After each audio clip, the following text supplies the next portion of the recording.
Hello YouTube and Prince George's County residents. I'm coming back with part 2 of my review of an article in the County Gazette paper, and it's dated Thursday, August 9th, 2012. In this article, the police chief talks about the recent indictments of several of his officers, and I left off in part 1 asking the question, are the officers reading the Constitution? The incidents that I was referring to in part 1 before I cut off were the young man that was beaten outside the University of Maryland after a basketball game, and the young man that was kidnapped down in Charles County by 2 Prince George's County police officers.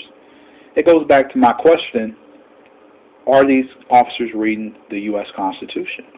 If they were reading it, they would understand, people are guaranteed certain rights and certain protections, and that acting in a government position or capacity, they must exercise the power they use with care.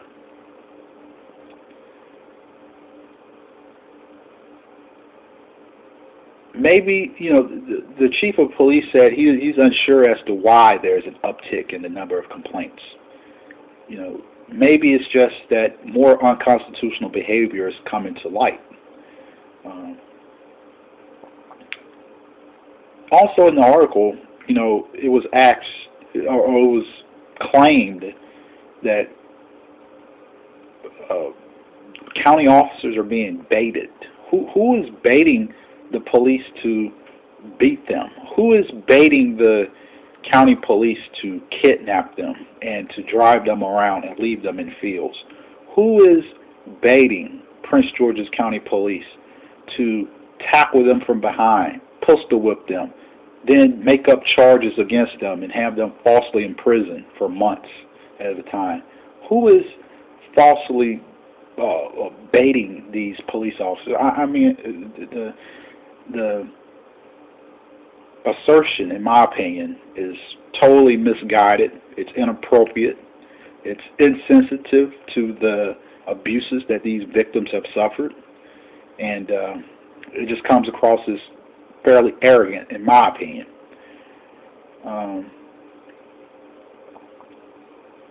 My disagreements with Prince George's County officials, or my dissent, is not personal. It's just a disagreement over public policy. My assertion, my opinion is that it should be public policy for the Prince George's County government to behave in a constitutional manner. Prince George's County Police should behave in a constitutional manner. If they had behaved in a constitutional manner, they wouldn't be having all these officers indicted. But I guess here in Prince George's County, it's difficult to have the police obey the Constitution. And that's not to take away from all the police officers that get up every day and go to work and do their jobs, in a professional and decent way. Law enforcement is a dangerous field, and I fully acknowledge that. But I also want the police and the government officials to understand that, the Constitution is important also. Basically, when a person's pulled over in a traffic stop, or when they're grabbed and detained by the police, their constitutional rights are basically what that police officer says on that side of the road, or in that field, or on that sidewalk outside the University of Maryland, wherever it may be. Your constitutional rights are what those detaining you and exercising power over you say your rights are.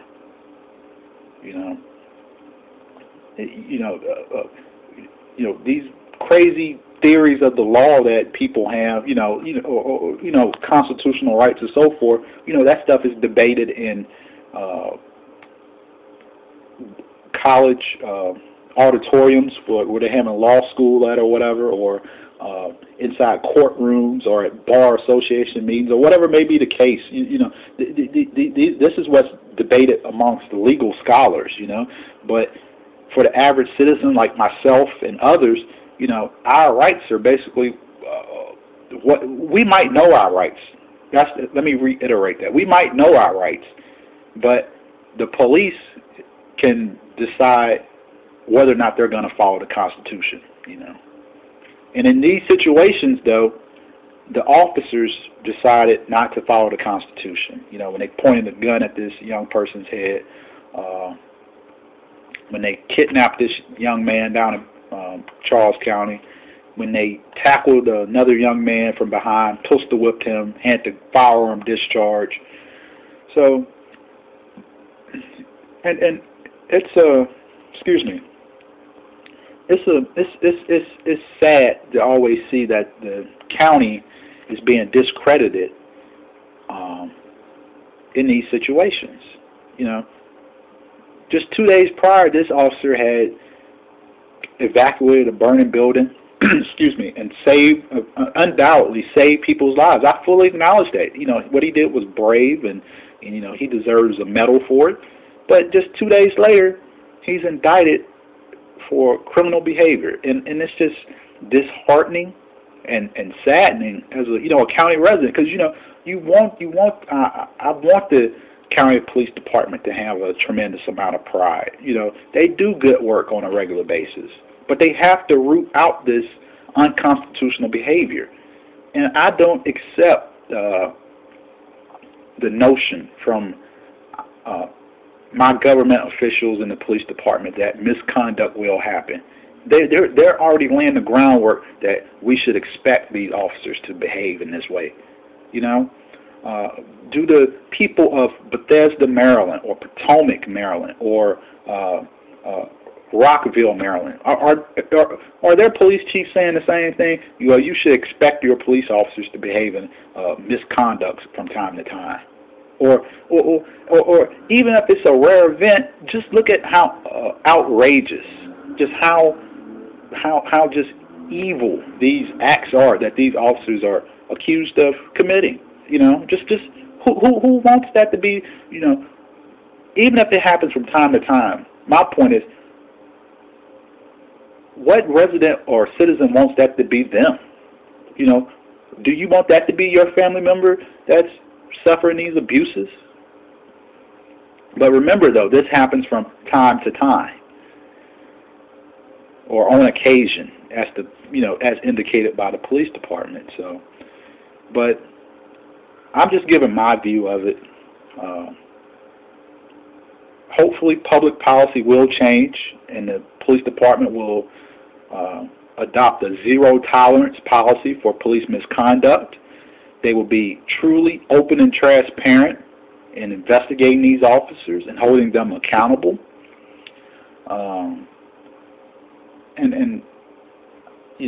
I will closely follow what's going on in the county. I will offer my opinion. I'll make more videos for county residents to review and to have a discussion on. As always, I thank you for your support. I thank you for taking time to watch my videos. I'm very humbled, as always, to have so much support from the YouTube viewers. I truly thank you for that. And I'll keep on fighting the good fight for constitutional rights here in Prince George's County. All right, I'm cutting off, and hopefully I'll come back with some more videos in the future for y'all. All right, goodbye.